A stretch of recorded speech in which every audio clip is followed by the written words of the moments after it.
Guys finally মই office আহি পালোঁ। ইয়াতে কাম কৰোঁ মই। দেখিছে এইগিলা ফুল ইয়াতে ৰুচি মই এইগিলা চাহ চিন্তা কৰোঁ। দেখিছেনে এইটো ফুল কেনে লাগিছে? চাহ চাহ ভাল লাগিছে। ইয়াতে এইটো দেখিছে এইটো এইটো কাটা কাটা ফুল দেখিছেনে?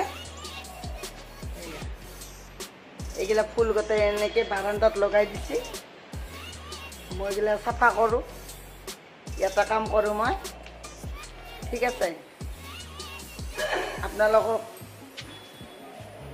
দেখাম বুলি ভাবিলোঁ, সেইকাৰণে দেখালোঁ।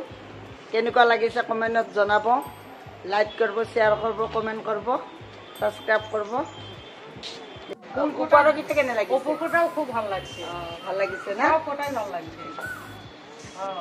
আপনি যে বুদ্ধি করে যে শিখেছেন এইটা খুব ভালো।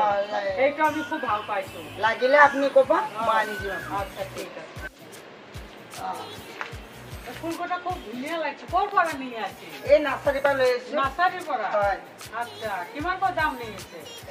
এইটো 300 টকা। 300 টাকা? এইটো 200 টকা। আমাকে তো 150 200 এনেকে আছে। আমাকে দুটো লাগছে এরকমের ফুল। লাগিলে মই আপনার মোক অর্ডার দিলে মই আনি দেব। আপনি শিখছেন কোৰ পৰা? এইগুলা মই এনেকে শিকিছো। পৰে টকাতে অভ্যাস হৈ গৈছে। হয়। আপোনাক লাগিলে কব। কোৰ পৰা আইছেন আপনি? মই ইয়াতে থাকো, ইয়াতে ব্ৰহ্মপুত্ৰত কামো কৰোঁ আৰু এইগিলাও কৰোঁ। হয় নেকি? হয়।